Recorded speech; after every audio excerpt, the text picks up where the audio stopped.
uma criança com 11, 12 anos, que ainda não é alfabetizada. Então você imagina o transtorno que essa criança já começa a sofrer dentro de sala de aula, né?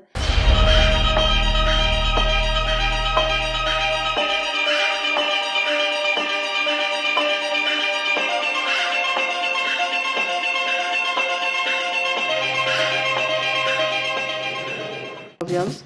Desde já, eu quero que vocês estão gostando do vídeo, vocês que estão curtindo, que vocês compartilhem, que vocês acionem aí, ativem o sininho, tá? Nós temos um e-mail também que está aí na tela, que você pode estar também, né, escrevendo pra gente pelo e-mail, dando um like, que isso é bem importante também, né? O bullying tá aí e isso a cada dia a gente vê que infelizmente tem se tornado mais forte dentro das escolas, né? Não por falta, vamos falar aqui por falta de pulso do professor, mas a gente vê que isso já está inserido nas próprias crianças, né? Então isso já vem, não falo que isso vem de berço, estou falando disso da sociabilização por conta, às vezes, de um descuido que o pai teve lá atrás, de estar perto, da lição de casa quando é passado da escola para casa, os pais não têm paciência, né? Às vezes vem com essas comparações, que eu estou aqui para te dizer que não compare, né? Isso não é saudável, falando no sentido intelectual, mental, desenvolvimento dessa criança. Isso é um erro gravíssimo, quando começa a vir as comparações, de repente, pelo outro irmão, né? Às vezes o irmão mais velho está tendo essa dificuldade, o irmão mais novo já está vindo aí de vento e popa, já sabe o alfabeto, né? E às vezes o primo, o amiguinho, e às vezes os pais comparam, né? Porque o Jorginho, ele já sabe ler e escrever, você com 10 anos não sabe.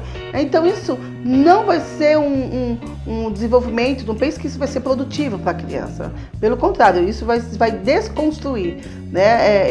E vai para um outro lado que não vai, essa criança ela não vai adquirir um bom desenvolvimento intelectual, né? E nem chegar à aprendizagem como os pais esperam, né? Então não é desta forma. Então, a partir dos 7 anos, o raciocínio deles já é literal, porém concreto, mas ainda tem toda essa questão mesmo do lúdico, da fantasia, e é importante a gente ter essa consciência e essa paciência também, né? Porque às vezes a gente quer que a criança de 7 anos também já se comporta como uma criança que já tem 11, 12 anos, né? Embora nós vivemos uma sociedade hoje prematura com relação a isso, que a gente vê que hoje as crianças elas estão eu digo que elas estão um passo à frente, né? A gente vê crianças hoje com 5 anos, 6 anos que se expressam, falam coisas que os pais se admiram tanto, que falam, não sei de onde que essa criança ouviu, teve um tipo de atitude, de comportamento, né? Mas a gente seguindo aqui ao padrão da normalidade, como que tem que ter para tudo na vida, né? Uma referência. Então é importante os pais ficarem atentos, ok? Quando a gente fala já dos 8 anos, ela também ainda não tem uma noção certa de tempo, vamos dizer assim, a noção exata do espaço, né? Do tempo, mas ela consegue perceber já, por exemplo, esse decorrido de um mês, né? De 30 dias, mas por isso que ela ainda precisa ter essa ajuda. A gente vê essa dificuldade muito em lição de casa. A criança, por exemplo, a professora passou uma lição de casa na sexta-feira e essa criança ela se perde nesse tempo, né? Exato, que temos sexta, sábado e domingo, principalmente se essa criança estuda no período, na parte da manhã. Então ela não tem essa noção ainda, né? É importante o pai estar ali, onde os pais têm que estar, para estar dando essa ajuda para essa criança. Porque aí quando chega na segunda-feira, no domingo à noite que vai surtar, né? Ou antes de dormir, que a criança vai, às vezes reporta aos pais que tinha lição de casa para fazer, e aí já está pronto, o problema já está instalado ali, né? Porque segunda-feira a gente tem que ir cedo para a escola. Então a gente precisa estar atenta ainda, porque às vezes a gente acha também que mas já está com 8 anos, essa criança tem 9 anos, né? E a gente teve muitas experiências dessas aqui em sessão, né? A criança dos 8, ela é muito observadora, né? Ela deve se tomar muito cuidado, porque essas referências que a criança começa a adquirir não é só no relacional, eu digo do pai, de mãe, de irmão, do primo, né? Mas o que se passa também na televisão, o que essa criança está assistindo, o que essa criança está absorvendo do que ela gosta, né, de assistir. A gente vê hoje, a gente sabe que os pais precisam estar cedo já ao trabalho, levantam cedo, é filho na escola, já é aquela correria de manhã, né? Mas precisa estar atento o que os teus filhos estão absorvendo, o que eles estão se alimentando, porque é do que eles se alimentam que eles vão formar essa ideia, aonde vai vir os seus valores, né? E às vezes esses valores, a ética, a moral, a cidadania, de ser uma boa menina, de ser um bom menino, a educação, tudo isso inserido, a gente vê que se os pais não ficarem atentos hoje, passa a ter referências que não são boas, referências que não são saudáveis. E isso também é um dado que a gente precisa tomar muito cuidado, porque é uma fase que eles estão muito atentos, né? Eles observam demais, eles são influenciados muito facilmente. Então a gente vê que a violência está aí, a agressividade está aí, porque podem vir o medo. Às vezes essa criança ela está assistindo aí, gosta. Eu tive muita experiência com crianças de 10, 11, 12 anos e eles falam que eles gostam de filmes de terror, eles gostam de filmes de jogos violentos, jogos agressivos, né? E às vezes os pais vão lá mesmo e acabam comprando, né, esses certos jogos para os filhos. Então, precisa tomar, porque isso está ligado, isso influencia de um jeito ao comportamento da criança, que começa a criança a ter certas atitudes agressivas, né? Então, precisa tomar muito cuidado, precisa estar mais de perto.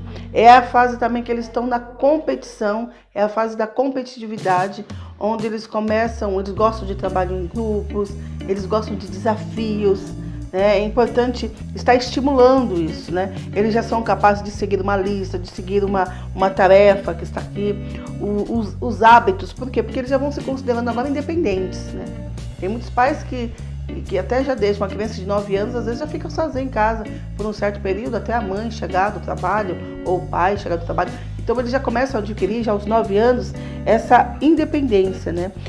Os 9 anos, você também, a gente pode perceber, você pode começar a observar também isso do seu filho, da sua filha, que eles são, além de ser mais observadores, eles começam a ser menos imaginativos, como a fase do 7, a fase do concreto literal que eu disse para vocês, mas que ainda tem aquela quedinha, né, para a fantasia, para o ilusório. Então, os contos de fada, aos 9 anos, então já começa a mentalidade começa a ser menos imaginativa, né? Vamos dizer que menos devanear, né? Já começa a ter mais o sentido concreto mesmo, né? Gosta também de ler, os períodos de atenção já aumenta, aos 9 anos já aumenta, significativamente, já consegue falar acerca do que leu, a questão da interpretação de textos, né? Onde eles têm muito na escola, eles começam a ter já essa facilidade de assistir um filme, seriado, e entender o que aquele filme, o que aquela série quis passar, né? E por isso que é importante. Aí eu faço um link para o que eu acabei de falar agora sobre essas referências, que as referências vai estar ligado automaticamente os estímulos, né?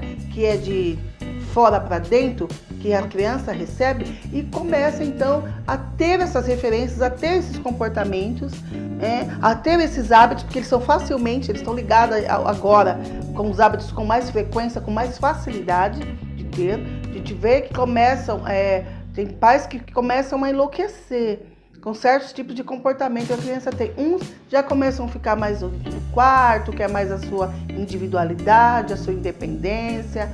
Outros, né, pelos os pais ser tão pega essa superproteção, é a melhor palavra, essa superproteção ao filho, que o filho passa a ser dependente, ele não sabe nem se está frio, se está calor, porque depende do pai ou da mãe para estar sinalizando isso para ele ou para ela, né? Então a gente precisa tomar cuidado, porque é a fase também que a criança precisa ser respeitada, esse momento da criança, a privacidade da criança. Lógico que sempre atento, como eu disse já aqui, o que seu filho está vendo, que o seu filho está assistindo, né? As redes sociais, quais são as redes sociais que seu filho atua? Quem são os seus amigos? Quais são os tipos de conversa? Quais são os tipos de amizade? Isso contribui muito também para a questão comportamental, mental dessa criança. Tem crianças hoje que já estão tendo insônia, dificuldade de dormir, porque fica num videogame, fica em um jogo após a saída da escola, à noite, né? E os pais já estão perdendo esse controle e acham que, pelo menos ele está dentro de casa, mas não.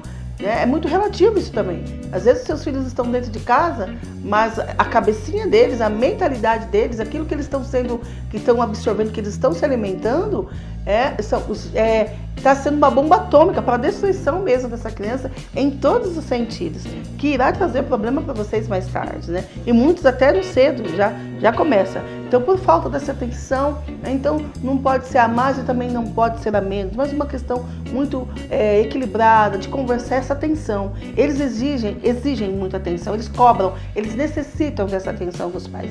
Eu costumo dizer, como a gente já ouviu muitas pessoas falarem sobre assunto que falam sobre esse assunto, desenvolvimento da criança, e não às vezes os pais falam, mas eu preciso trabalhar, ninguém está falando que você precisa parar o seu trabalho. E sim, ter a qualidade desse tempo. É a qualidade desse tempo que você vai ter, que você chegar dessa criança, é onde vai estar sendo crucial para o desenvolvimento e para uma criação saudável. Então eu quero deixar aqui para você, por hoje é só, se você fique atento, né? Nós vamos estar aí logo nos próximos vídeos falando sobre, já entrando na parte aí dos 10 anos, né? Já iniciando aí a juventude, né, para a adolescência, que você continue com a gente aí e eu tenho muitas novidades pra gente, ok? Fica com Deus, um grande beijo.